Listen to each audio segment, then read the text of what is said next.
Okay, good day mga ka-airsoft. Good day mga ka-bigman. Bigman, rolling tayo in 5, 4, 3, 2, 1.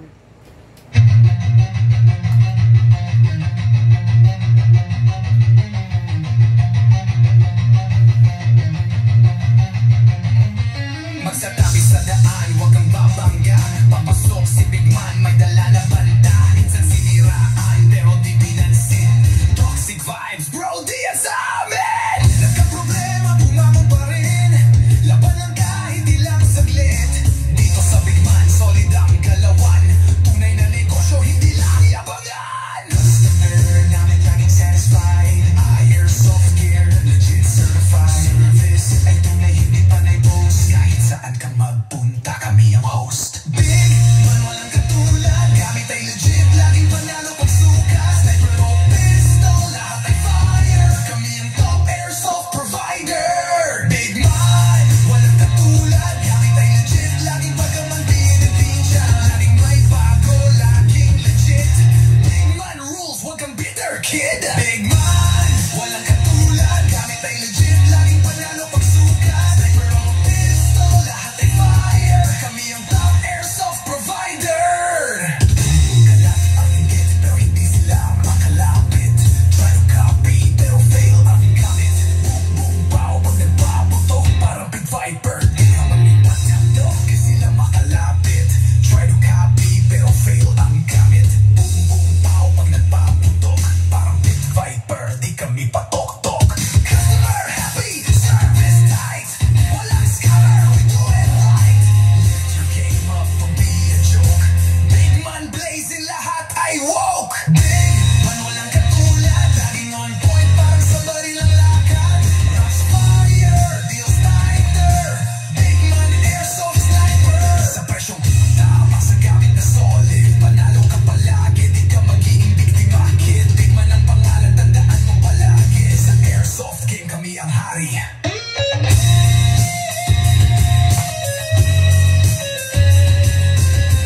Big man, di mo kaya tapatan. Walang kaya-gaya, panalo palagi. Kaya sa Big man, siguradong real ka, bossing.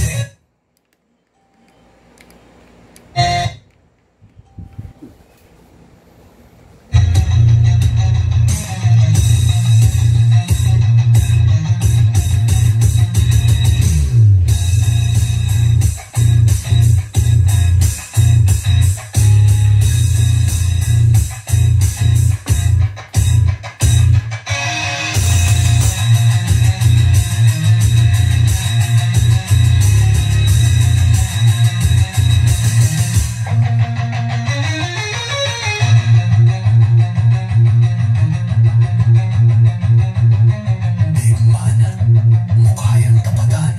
Walang gaya-gaya, panalo palagi. Kaya sa Big man, siguradong real ka, bossing.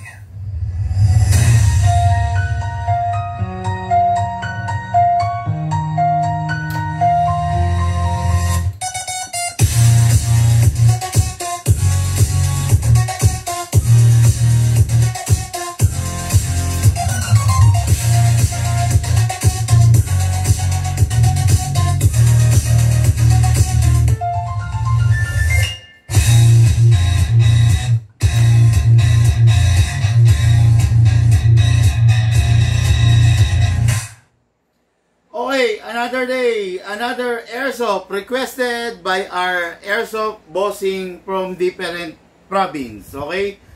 Ngayon mga airsoft nandito, hindi kita. Alpha, yung Ha? Konti lang. Konti lang. Tama na. Hindi na makita to.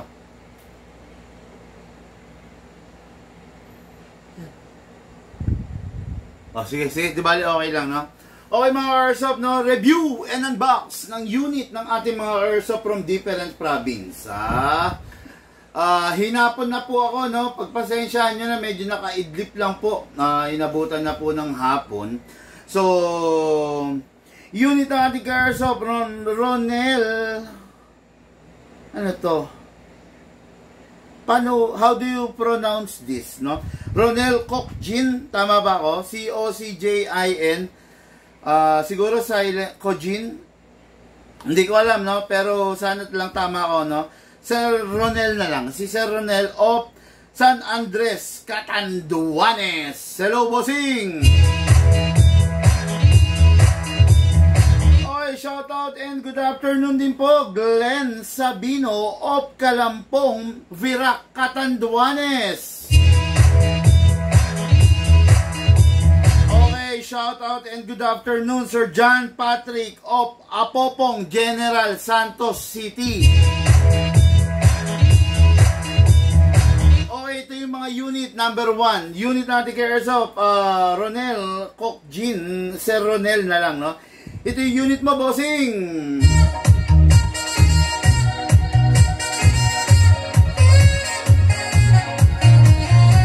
Okay, this is the KP19, kung tawagin natin the Godfather 5.1. Maraming version ng Godfather. Godfather version 1, 6.0, Godfather version 2, 6.0, and this is the Godfather version, Godfather 5.1. Okay, 5.1 ibig sabihin 6.0 kasi mas mahaba sa kanya. So ito 5.1, originally from the 2011 ang forma, naka-upgrade na rin po ito mga Airsoft, no? Naka fine tuning, naka trigger job, and naka-fix outer barrel. Okay? Naka-hop-up protection, hammer protection pad, hindi pa naka-hop-up rubber, at saka hindi pa naka-anti-freeze nozzle. So, the unit itself, napakaganda, napakatikas, napaka-forma, malakas. Siyempre, isa yun ang number 1 di ba? Isa yun ang gusto ng ating mga Airsoft, malakas yung kanilang unit, no? So, napakaganda nitong unit na to. Ito yung i-demo test for natin. Pasensya na kayo kung bakit medyo hapon na ako, no? Ihahabol ko lang to kasi para na rin dun sa mga item for shipping, no? Pasensya na po kung bakit hapon na ako kasi medyo napagod ako. Kasi ang daming nag-walk-in client kanina, no? Ang dami nating walk-in client. So, syempre, paulit-ulit, ang dami nating ini-entertain. Pansinin nyo yung boses ko, medyo naghahabol ako ng boses. Iba na naman yung boses kasi mga Airsoft, no? Everyday boses talaga ang puhunan ko kasi ayun, nagpapaliwanag ako, nagva-vlog ako, 'di ba? Nagbi-video tayo. So kailangan talaga magtiyaga sa buhay, no? Okay, yung unit natin Airsoft, napakaganda to. Okay, then pakikilala ko lang rin sa inyo, unit ng ating Airsoft, Glenn Sabino of Kalampong, Virac, Catanduanes. Unit naman niya is the ZZ Shadow, ZZ Tactical Sports 2. What is good and special about this, malalaman nyo mamaya. Then, unit natin Airsoft, John Patrick, Apopong, General Santos City. Ito po, the M4A1 Carbine CQB. What is good and special about this mga Airsoft, upgraded mula ulo hanggang paa. Okay? Na-upgrade natin to, I just don't know kung ilan FPS, pero normally, ang mga FPS ng ganito is 380 to 400. Pero ito, stage 1 upgrade na. Malalaman natin mamaya, pag in-FPS natin, yung stage 1 upgrade, kung hanggang ilan pa yung kaya nating i-upgrade dito, no? I think this unit is safe siya sa up to 550 to 580 FPS. Pero nothing more than that. Kasi nakakatakot pag talagang in-all-out upgrade natin to, pag tinaasan pa natin doon, nakakatakot para sa laman loob niya, no? So, pag in-upgrade natin, anong pinapalitan? Number 1, cylinder. Number 2, piston. Metal teeth. Di ba? Siyempre, kasamang shimming, kasamang gear. That's it, no? Kumbaga, talagang fully upgrade talaga, no? Pero hindi pa siya yung, kung tawagin, meron kasi tayong version ng all-out upgrade. Yung all-out upgrade, talagang, na yun? Talagang limit na yun, no? Pag sinabing all-out upgrade, binabypass na natin, inaalis na natin yung rapid fire. So single fire na lang siya. Bakit? Normally ginagawa natin 'yon sa mga long. Pero sa mga ganito maliliit, medyo alanganin gawin 'yon kasi this is an assault rifle. So pansugod, panglusob. Hindi naman pwedeng close battle babanata mo ng 600 FPS yung, 'di ba? Kawawa naman, masakit 'yon. Actually, yung 450 FPS masakit na ano pa yung, 'di ba? Mamaya malaman natin kung ilang FPS to mga Airsoft. Samahan nyo ako sa ating review and unbox ngayong hapon na ito, no? Hello po! Shoutout po sa lahat ng ka-airsoft natin na engineer na nasa construction business, engineer, mason, security guard, laborer, pintor, welder. Hello po sa inyo mga bossing! Hello din po sa mga ka-airsoft natin na doktor, na nasa field ng medicine, pharmacist, lahat. Hello po sa inyo!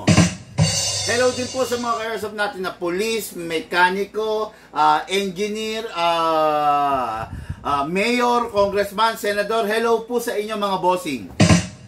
Nandito na naman po ang inyong likod, Big Man, para magbigay ng first-hand information regarding our hobby airsoft. Okay, let's begin. Unahin natin yung unit natin ka-airsoft, si Sir Ronel of San Andres, Catanduanes. Let's begin mga ka-airsoft.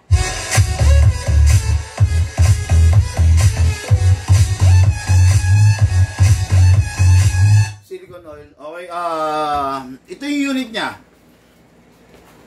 Nasa magazine. Okay. This is the Godfather 5.1 powered by a high kappa magazine. Then, ayun nga, sabi ko sa inyo, naka-full up, upgraded na to, no? Fixed outer barrel, naka-fine tuning, naka-trigger job, naka-hammer protection pad. During the fine tuning, ano ba yung ginagawa? Fine tuning, siyempre, tinotono. Tuning nga di ba? Tinotono natin yung airflow. Masasabi natin airflow, no? Yung flow ng hangin. Kasi ganito yung mga ka-airsoft, no?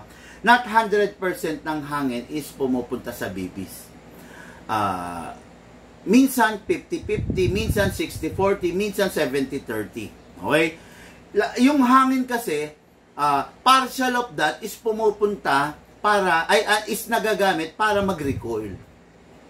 And yung natitira is nagagamit para itaboy yung bala. Okay? Pag sinabi nating fine tuning, inaayos natin yung buga ng hangin. Okay? Hindi lahat dapat pumupunta sa recoil, hindi rin lahat dapat pumupunta sa bala. Pag kasi nagkulang tayo ng bigay ng hangin sa recoil, ang tendency hindi siya magre-recoil. 'Di ba? Hindi siya magre-recoil, so hindi niya mailoload yung next na bala. Okay? Kaya kailangan na balance yun. Normally, ang ginagawa natin sa mga ganyan, based na rin sa aking gunsmith, I think it is 70-30, no? Yun yung ginagawa natin. Pero yung unit talaga, pag dumating yung unit, talagang it's either, 50-50 or 60-40. Pero sa atin, ginagawa natin 70-30. 30% ng hangin para mag-recoil and 70% ginagamit natin para ibuga niya yung BBs. Kaya kung mapapansin nyo, ang tataas ng FPS ng mga unit natin kasi nga, chino-tuning. Okay, ngayon ito yan, no? Hindi naman lahat ng unit, halimbawa may 10 ganito, hindi lahat yon mai-eksakto natin 70-30. Hindi natin kaya yon kasi wala tayong basehan, wala tayong measurement. Ang meron lang tayo is the FPS chrono test, no? Pero yung regarding sa distribution, wala tayong kapasidad doon, no? Kumbaga tayo ron, limitado tayo ron, no? Pero sa abot ng makakayanan namin is ginagawa namin talaga. Nagbabase kami sa FPS. Halimbawa ito. I-FPS namin pagdating. So, malalaman natin kung ano yung FPS niya. Okay? Then, by then, mag-a-adjust kami. Okay? Fine-tuning, yun ang nagaganap. Tono. Okay? Then, trigger job, pinapalambot natin yung trigger. Pinapalambot natin para masarap iputok, para mabilis yung cycle. Sinisynchronize natin lahat ng laman loob niya. Hammer, disconnector, hammer assembly, beaver, lahat. Trigger, lahat para walang wear and tear. Tandaan nyo, yung unit niyo pag walang maganit, walang napupudpud sa loob. Pag walang mahigpit, walang mapupudpud sa loob. Napakalaking bagay nun. Lahat ng unit pag dumating sa Pilipinas, may topak, merong glitch kung tawagin. Ang ginagawa natin, kinokorek natin yung mga glitch para less ang chances na magkaroon ng problema pag hawak na ng customer. O yan. Then, alam nyo naman, ang silbi nung fixed outer barrel, mas durable yung baril mo, mas maganda dahil mas mabilis ang cycle, mas hindi stress yung mga internals ng baril mo dahil naka-fix outer barrel. Yung itsura ng unit na hindi naka-fix outer barrel is like this. Diba? Ganyan, no? Yan. Papayag ka ba yung unit mo ganyan ang itsura? Papayag ka ba yung unit mo ganyan? Napakapangit niyan pag ganyan ang unit mo. Pag yung unit mo, barrel mo, kumakalog ng ganyang kalakas, nako po, sigurado hindi ka mag-e-enjoy. Yung unit mo, talagang napakaiksi lang ng magiging buhay niya. Okay? So, ito yung unit natin kay Airsoft. Not full upgraded, pero partially upgraded si Sir Ronel of San Andres, Catanduanes. Okay, let's begin. Kunin natin yung magazine. Ang magazine, iwasang malaglag kasi pag nalaglag, pwede misalign yung main o-ring. Pag na-misalign yung main o-ring, possible magkaroon ng leak. Lucas! Okay, magkakaroon ng leak. Press the valve. Pindutin yung valve, then spray. After that, itong ilalim. O, yun.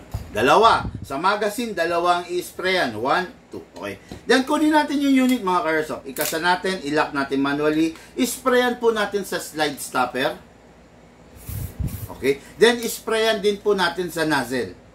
O, yan. Ito, ha. Wag po nating uugaliin na kalimutan. Pakitawag si mama, pakisabi, pakibok na to. Wag po nating uugaliin na Pwede na ba?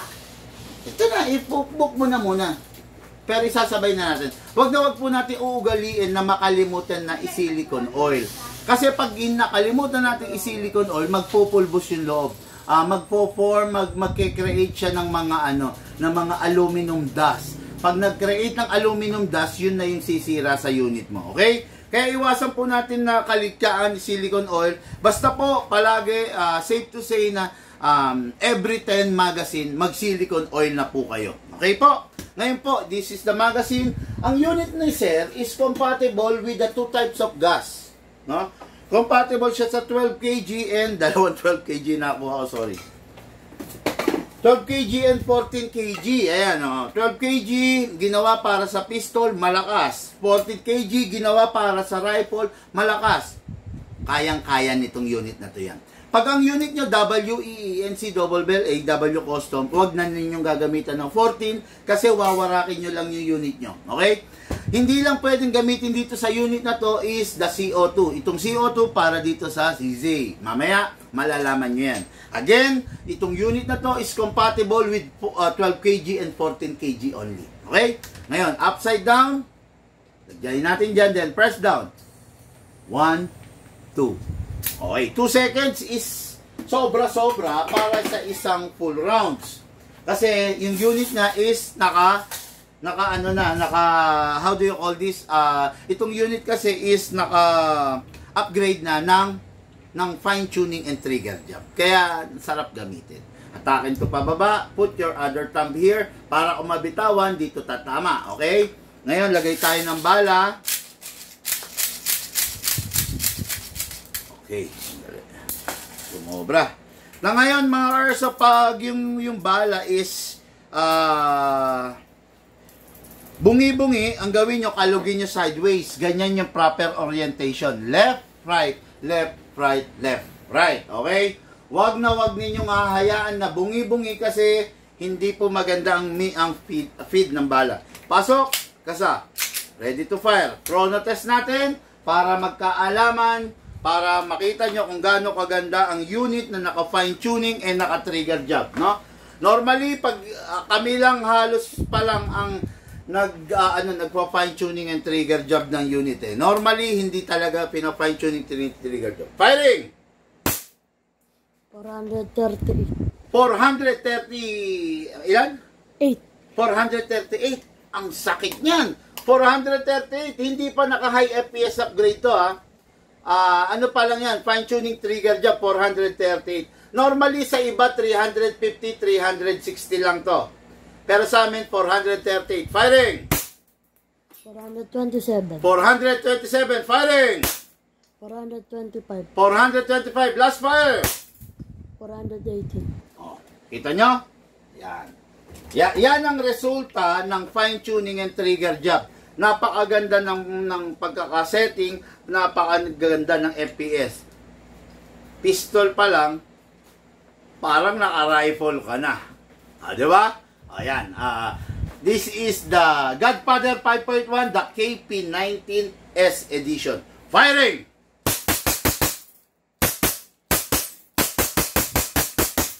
Open slide kasi wala na pong bala. Next thing to do, release the magazine, release the slide, rest the hammer by pressing the trigger. Tandaan nyo, pag i-release nyo yung slide, huwag nyo nang hatakin to, ha? Kasi, makakasugat sa loob, no? Then, hatak na lang to, okay? Then, yung magazine, make sure wala lamang bala. At dapat, syempre, huwag natin babaran ng hangin. Nilagyan natin to 2 seconds kanina, di ba? Pakisabi kay mama, pak na agad to. I-book niya na. Binok na ba niya? Tawagin mo. Ayan, nilagyan natin to 2 seconds kanina. Nag-fire tayo ng, let's say, 20. 1, 2, 3, 4, 5, 6, 7, 8, 9, 10. Nag-fire tayo ng 20. Then 10, 30 na. 2 seconds lang nagas, ha. Binok mo na. At tapos sa may pack. Okay, 30 seconds, 30 rounds na ang pinutok niya. 2 seconds lang nagas. Tignan pa natin, ha. 1, 2, 3, 4, 5, 6, 7, 8, 9, 10. 40 rounds na. 2 seconds nagas.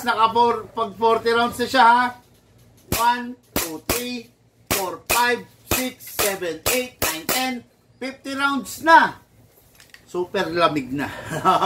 Okay, naka 50 rounds na siya. 2 seconds lang nagas, 'di ba? Sulit na sulit. Napakaganda ng performance. Okay? Dito lang 'yan nagaganap, mga ka-airsoft, sa Bigman. Pag hindi nagagamitin, itatabi mo na, make sure walang lamang bala at dapat walang lamang hangin, pasingawin. Okay. Unit po ng ating ka-airsoft, no? Si Sir Ronel of San Andres, Catanduanes. Bossing, ito na po yung unit mo. Ready for packing and for shipping. Nandiyan na yung courier, mga airsoft, no? Ang swerte ng mga nag-avail today kasi masasabay na yung unit nila for shipping. Okay? Tapos, yan, may advice ako, ha. Yung unit, ipapaship. Pag ni-receive nyo, inspect muna. Kailangan walang tampering na naganap, walang hiniwa, tinape, walang gano'n, ha. Kailangan malinis. Then, sa pagkakataon na may tampering na nangyari, mag-request kayo ng unboxing video with the courier. Okay? Pag nakita nyo, kompleto, walang problema. Pag merong kulang,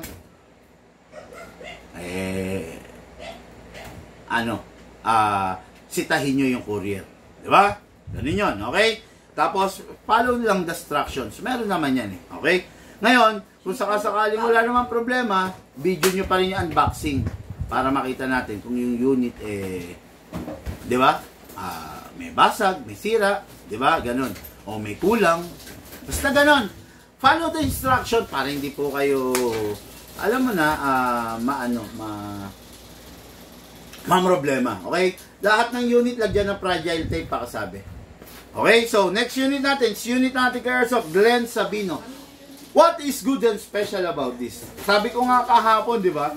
Ang saya-saya ko. Bakit? Lahat halos ng shipping natin, hindi nawawala to. Every day na may shipping, hindi nawawala to. Yun ang nakakatawa doon, no? Laging present tong unit na to. Bakit? Kasi nga, isa sa pinakamatikas talaga to. This is the Tactical Sports 2. Another, isang produkto na naman ng ZZ na talagang outstanding. What is good and special about this? Bakal. Bakal tuloy. Full metal mula ulo hanggang paa. All steel CNC ang internals. Makikita nyo. To, yan, makikita nyo mga ka-airsoft, oh. Kumakapit sa magnet. Bakit kumakapit? Ibig sabihin, bakal. Hindi siya alloy. Try mong i-magnet yung ENC mo. Try mong i-magnet yung double bell mo. Try mong i-magnet yung WE mo. Hindi siya kumakapit. Bakit? Kasi alloy lang po yun. Ito po, bakal. What is good and special about this? Ayan, may thumb rest dito. Okay? Napakasarap niyan. Kasi merong kinakalag dyan itong daliri mo. Hindi yung parang nakataas na ganyan na naka-antena. Naka-thumb rest dito. Okay? Then, makikita nyo, naka-magwell na rin siya mga ka-airsoft. Itong magwell na to, state-of-the-art magwell. Napakalupit, napakaganda, no? Hindi katulad ng ibang magwell ng ibang unit, mga WE, medyo fancy. Kumikinang. Ito, napakaganda. Actually, gusto kong magkaroon nito para ilalagay ko sa live ko. Okay, tapos ayun, naka-optic sight. Then, ang karga niya, number 1, naka-fix outer barrel. Ayan ha, naka-fix outer barrel na siya. Ayan no. Okay. Yung hindi naka-fix outer barrel na shadow, papakita ko sa inyo. Tape natin. Ito. This is an example of shadow 2 na hindi naka-fix outer barrel. Ayan, makikita nyo to ha. Ito. Fragile. Yan, kumakalog siya, di ba? Bakit? Kasi hindi pa siya nag-undergo ng fixed outer barrel. Hindi pa nag-undergo ng upgrade. Okay? Ngayon, ito, mapapansin nyo to, naka-fixed outer barrel na. Ayan, no? Hindi na siya kumakalog. Talagang solid na siya. Kumbaga, parang naka-welding siya, o kung tutuusin, no? Pero hindi naman siya naka-welding. Talagang i-Phoenix outer barrel namin. Plus, naka-fine tuning, naka-trigger job, naka-hammer protection pad, at naka-hop-up rubber tong unit na to. Unit to ng ating ka-airsoft. Okay? Ngayon, start tayo. Review and unbox ng unit ng ating ka-airsoft, Glenn Sabino. Okay? Then, kunin natin yung magazine. Siyempre, press the valve, then spray silicone oil. Then, dito rin. Okay? Then, siyempre, kailangan kunin natin yung gas, no? Ay, hindi. Wala nang laman. Kunin natin bagong gas, upside down, then press down. 1, 2, ayun yung courier ha. Okay. 2 seconds, tapos itong unit na to is compatible. Kanina di ba sinabi ko, ito, compatible with the, ano to? CO2. Compatible with 12 kg and compatible with 14 kg. Wala ka nang hanapin pa. Lahat nandito na sa unit na to. Okay? Ngayon, in terms of FPS, itong unit na to napakasarap. Kasi bakit? Using 12 kg, malakas siya. Nabitin ka sa 12 kg, edi 14 kg mo, mas malakas. Di ba? Nabitin ka pa rin, mag-CO2 ka na. Yun, ramdam mo na yung tunay na lakas niya. Okay, attack pababa. Lagyan natin ng bala. Okay. Proper orientation ng bala, ganyan ha. Left, right. Pasok sa unit. Ay, unit ka sa muna. Ilock natin manually. Lagyan natin ng silicone oil. Okay. Then release. Then rest. Pasok. Pasa. Ready to fire. Okay. Firing tayo mga ka-airsoft pa.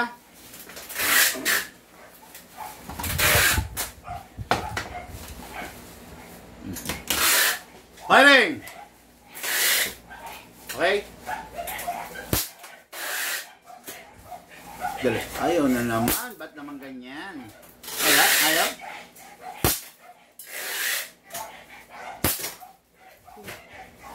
Sorry, mukhang nakalog na naman to. Kalog na naman nga. May bibis. Sayang. Nakakainis. Sumasabay. Sumasabay siya mga ka-airsoft. Pasensyahan nyo na ako, no? Firing po tayo. Firing. Kanina kasi nilinis ko na yun eh. Siguro napasukan na naman ng bala. Firing! Sarap! Grabe!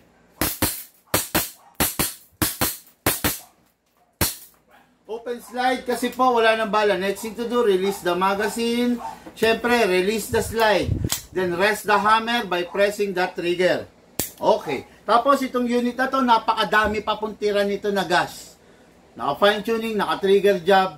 Pasingawin po natin. Dami, di ba?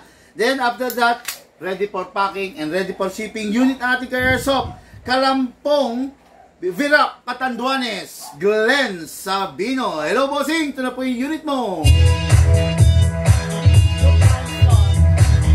Okay, next unit natin, and for the main event. Pero gawin ko muna sandali itong pro, no?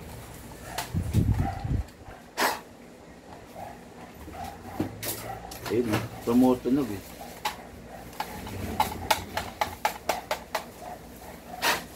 Ayan na. Malsik na. Ayan, no? Dahil sa isang pirasong napakaliit na ganito. Ayan, okay na. Okay na siguro to. Kasi kailangan to, actually, kailangan buksan eh, no?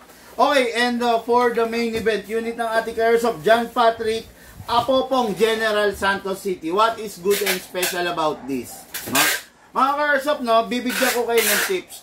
Huwag kayong mabubulag sa panlabas na anyo ng unit. Lagi yan, no? Huwag kayong mabubulag sa panlabas na anyo ng unit. Ang importante sa bawat unit is yung laman loob. Ayan ha. Ay. Ang importante sa bawat unit, mga ka-airsoft, yung laman loob. Aanin mo yung napakagwapo kung yung laman loob sablay. Di ba? Itong unit na to is naka-upgrade. Sabi ko nga, magkakaalaman ngayon kung ilang FPS ba ang aabutin nito, ang ilang FPS ang kaya nito. Okay? Itong unit na to, full metal mula ulo hanggang baba. Literal na M4 na makikita nyo na ginagamit ng Armed Forces of the Philippines, sometimes ng PNP, sometimes ng mga SWAT.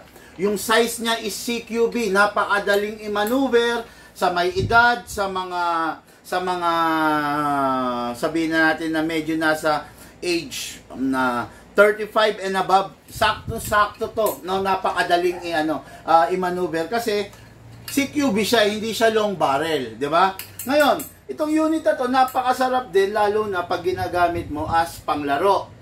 Napakasarap din ginagamit mo as stress reliever. Talagang yung expectations mo, mabibigay niya. Talagang makukuha mo yung bagay na gusto mo sa kanya. Okay, so, full metal mula ulo hanggang paa. Medyo kailangan, syempre, ingat lang kung ikaw yung tipo ng tao na ayaw mong may gas-gas yung unit mo, syempre, kailangan ingatan mo, di ba? Kasi pag halimbawa lang, no? Halimbawa, yung unit is nababagsak, natatabig, mga airsoft, syempre, possible na magkaroon ng galos, ng gas-gas, ng bangas, di ba? Kaya ingatan po natin, okay? Bago tayo magpatuloy, shoutout ko muna, no? Shoutout from Dumaguete City, Negros Oriental, Rapi Moro. Oy, sir, magpapa-shoutout po sana ako kasi araw-araw po ako nanonood sa inyo at marami akong natututunan sa inyo. Ivan Kagurangan. Hello, Sir Ivan. Okay, sabi ni Hernando P. Junrey, magkano po yan, boss? Mag-PM po kayo, boss.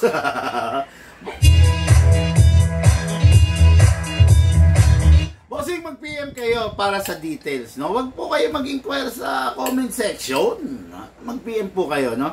Para malaman nyo yung detalye ng unit na gusto nyo, okay? Okay, mga airsoft, this unit is powered by a battery. Ngayon, ang battery natin, ang battery na ginagamit natin is a LiPo battery. Maglabas ka nga rito ng battery na hindi ganito. Yung hindi walang adapter. Bigyan mo ko. Nakukonsumi ako rito sa may adapter pa na ganito. Ang haba-haba eh. No? Ang battery na ibinibigay natin is an upgrade. Yan! Meron naman palang ganyan eh. Sumasakit ang ulo ko dito eh. Yan. Ang battery binibigay natin is the upgraded type kung tawagin to LiPo battery. This is a very sensitive type of battery, yet pinaka-effective siya. Okay? Napakaganda niya. Sabihin mo kay Jason, kalasin yung gulong ng kariton. Mali pagkakakabit niya. Kalagin niya, kamo. Ayun, no? Napakaganda nito, napakasarap gamitin, pero maselan. Pero effective. Ang proper na dapat mong gawin rito, pag ganito, is, number 1, ang battery bawal ma-drain. So, 1 full charge of the battery is equivalent to 10 magazine. Each magazine is 300 rounds. Okay? Ngayon, bawal ma-drain, bawal masaid. Ngayon, bawal din siyang ma-overcharge. Okay? Bawal sumobra yung karga. Kasi, masisira siya. At bawal mag-init. Learn how to manage your battery. Hindi po sasakit ang ulo nyo. Okay? Ngayon, fully adjustable. Okay? Fixed front sight. Adjustable rear sight. Removable, detachable. Okay? Ang unit, hindi kailangan ikasa. Ang AEG, hindi na kinakasa. Pagkakabit mo ng bala, ng magazine, pagkabit mo ng battery, good to go na. Hindi na kinakasa kasi mag-o-open to. Pag nag-open to, possible mapasukan ng alikabok, bato, buhangin, lupa, alikabok, tubig, ulan, masisira yung half-up chamber mo. Pag nabuksan yan, press mo lang to para magsara. Tapos ilak mo na lang. Okay? Yan. Ngayon, fully adjustable. Lalagay tayong bala, alisin natin. Hatak, pasok natin dito. Okay? Okay, then, plug natin ngayon yung battery. Tapos, syempre, ang gagawin, secure all the wiring bago natin ibalik tong bat stock para walang maiipit, hindi siya magga-grounded. Okay? That's it. Single fire, rapid fire. Okay. Sarap. Nung isang araw, nag-upgrade din ako ng ganito, pero parang nasa, hindi ko na maalala gaano, no? So, ngayon, ito. Alisin muna natin para maipakita ko sa inyo, ha? Okay, lagyan ko lang ng ilang bala para pang chrono. Okay. Then, kamot. Ito. Buksan sa ibabaw, tapos, binubuhusan ng bala. 300 rounds, pasok, 300 rounds, kasya. Pag tapos na, isara. Pasok sa unit, sorry. Isara, tapos kamutin. Going front, para yung ibinuhos natin bala, maitulak papanik. Ayan, no? Ayun, okay na, di ba? Ayan, pumapanik, ano siya, na itutulak. Mapapansin mo yan, medyo humihigpit. Okay? Pasok sa unit. Make sure you heard the clicking sound, that make sure na hindi na siya malalaglag. Ngayon, single fire and rapid fire, nandito yung function. Single fire, safe, single fire, rapid fire. Okay? Ngayon, chrono natin mga ka-airsoft. Sana umobra na, no? Kinalog ko siya. Okay, single fire. 527. 527! Grabe, animal. Napakatindi, napakalakas, no? 380 to 400 to 420, 500, ilan? 27. Okay, okay na. Ano muna natin? Video muna. Yung kaninang video. Kunin mo, ha? Okay. Video ko lang mga ka-airsoft, ha? Sarap ito upgrade, eh. Okay mga ka-airsoft, 527, yan ang tinamo na in-upgrade natin dito sa ating M4A1 CQB Carbine Edition. Napakalakas, napakaganda, 527. Okay. Oh. Napakalakas, sarap niyan. Normally yan, ano lang yan, 380 to 400. Swerte mo na pag mag 420, pero naka 527 tayo. Sarap, di ba? Ganda na pagkaka-upgrade. Ayan. Tapos yung 527, hindi pa humihinto dun, ha? Pwede pa to sa 550 o kaya 5, siguro maximum 580, no? Sarap. Single fire. Rapid fire. Single fire. Rapid fire. Sarap. Okay, no? Okay, sigurado mag-e-enjoy dito si Sir John Patrick of Apopong, General Santos City. No, okay? So, every time matatapos maglaro, always release the magazine. Normal yan, may malalaglag. Then, clear the chamber. After you clear the chamber, i-rest mo yung spring, kaibigan, para hindi masayang yung upgrade natin. Lagay mo sa rapid fire, press mo na 1 second, then single fire, rapid fire, then single fire, then put it back to sync. Okay na. Pag ganon, hindi manghihina yan, hindi sayang yung upgrade. Pero pag hindi mo nire-rest, sayang. Ngayon, pag i-charge mo yung unit mo, make sure na bunutin mo yung battery. Kailangan i-charge mo nandito sa labas. Huwag nasa loob kasi pag nasa loob, possible, mag-init. Pag nag-init, bumababa yung lifespan ng battery. Okay? So, ito yung unit natin ka-airsoft, John Patrick Apopong, General Santos City. Mga ka-airsoft, lahat po tayo nagmula sa iba't ibang larangan, pinagbuklod, pinag-isa, ng iisang libangan. Yun po ang paglalaro ng airsoft. Siyempre po, hatid sa inyo na inyong lingkod, Big Man. Thank you po!